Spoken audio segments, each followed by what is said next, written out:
하면서 이제 배운 게 한 가지 있는데 네. 뭘 더 먹을까 고민하는 것보다 뭘 좀 피하고 가려 먹을까 좀 고민하는 게 오히려 더 건강에 도움이 될 때가 있다는 점이었어요. 네, 그만큼 특히나 좀 뭐. 주의할 식품, 어. 가려야 할 식품이 좀 많죠. 그렇죠. 특히나 이제 질환이 있으신 분들은 아무리 몸에 좋다고 소문난 거라도 내 질환에 맞게 잘 따져서 드셔야 되는데 하나씩 좀 살펴보도록 하겠습니다.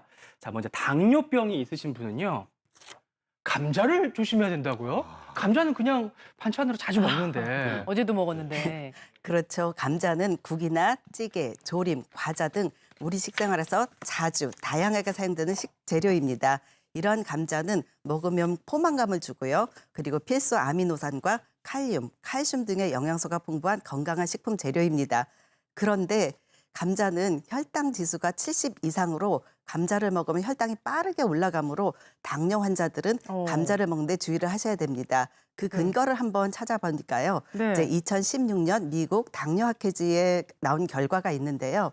이제 감자 섭취가 많은 경우, 특히 프렌치 프라이의 섭취가 많은 경우 제2형 당뇨병의 위험이 증가한다는 연구 결과가 나타났습니다.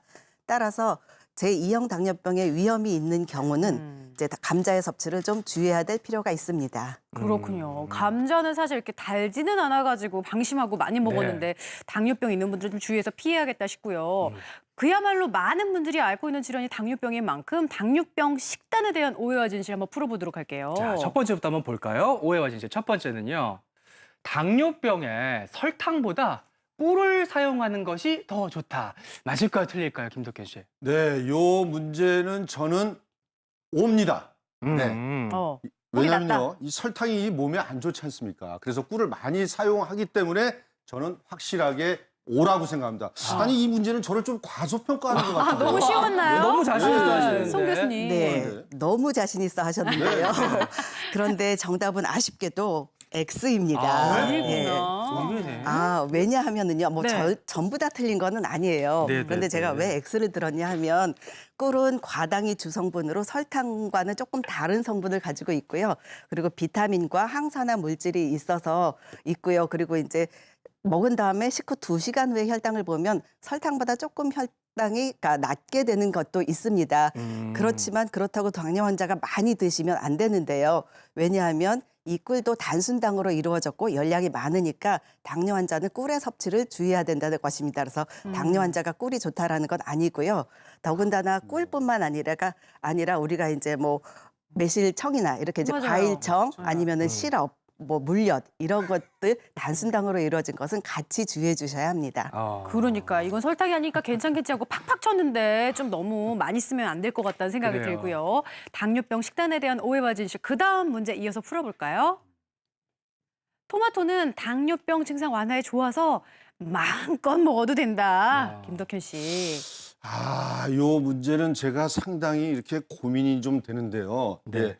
이 토마토는 당뇨병의 이 환자들한테 굉장히 좋은데, 근데 토마토를 마음껏 먹어라. 여기가 아무래도 여기 함정이 있는 것 같습니다. 예리하다. 예. 그래서 제가 감으로 그냥 요번에 이 문제는 맞춰야 될 것 같습니다. 그래서 저는 감으로 X입니다. X. 찍었다. 찍어버렸습니다. 확실하게. 오 교수님, 교수님. 감이 맞았을까요? 틀렸을까요? 맞아요. 감이 굉장히 좋으세요. X 맞습니다. 정답. 이렇게 문제에서 무조건 뭐든지 이렇게 하면 조금 의심해 보셔야 되잖아요. 그렇지. 맞아요. 실제로도 토마토가 과일이 아니라 채소입니다. 그래서 채소니까 그러면 마음껏 먹어도 되겠지 이렇게 생각하는 분들이 있는데 채소로 분류는 되지만 당질이 좀 있습니다. 조금 높은 편이기 때문에 이것도 약간 과일처럼 생각을 해서 너무 과하게 먹지 않는 것이 좋고 구체적으로는 하루에 350g을 초과하지 않았으면 좋겠다. 이렇게 하면 조금 와닿지 않으실 텐데 한 주먹만한 크기로 2개 정도 이상은 안 먹는 게 좋겠다 정도로 말씀을 드리겠습니다. 그러면서 당뇨병 환자들이 마음껏 먹어도 되는 식품들이 있는 거죠? 물. 또 마음껏 또 먹는 물 말고 식품도 없는 너무 거는 아니겠죠, 속상한데? 교수님? 혹시?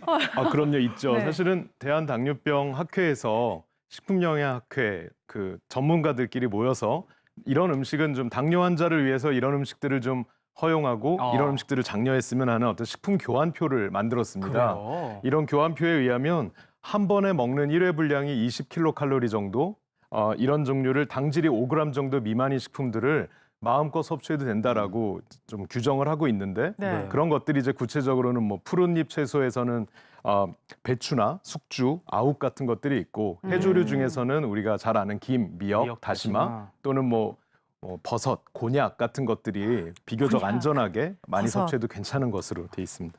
네, 다양하게 골고루 활용해 보시고요. 당뇨병 식단에 대한 오해와 지식 계속해서 풀어봅니다. 볼까요?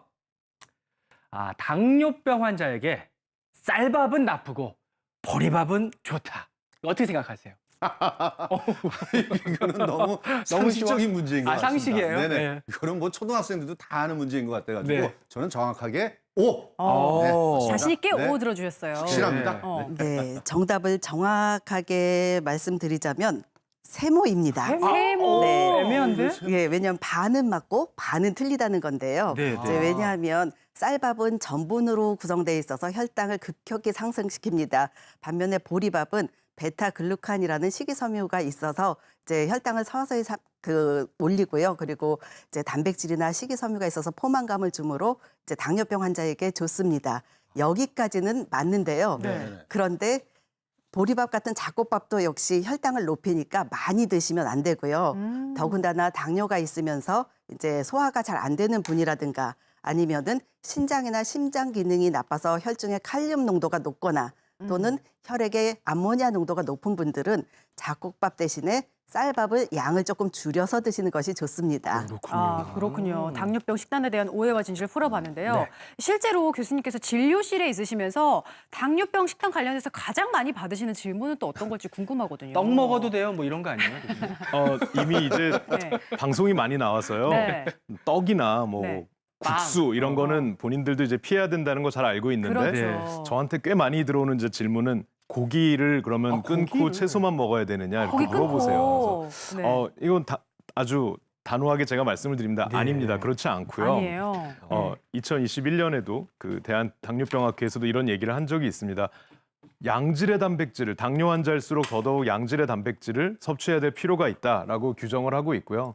양질의 단백질이라고 하는 거는 우리가 좀 생각하는 뭐 소고기나 돼지고기 같은 이제 붉은 종류의 육류를 튀긴 것을 좀 좋지 않은 걸로 규정을 한다면 네. 좀 반대쪽에 있는 이제 가금류, 뭐 닭고기 같은 하얀 종류의 식단을 튀긴 것보다는 찐 것, 껍데기를 튀긴 것보다는 속살을 좀 찐 것들을 조금 좋은 양질의 단백질로 권장하고 있습니다.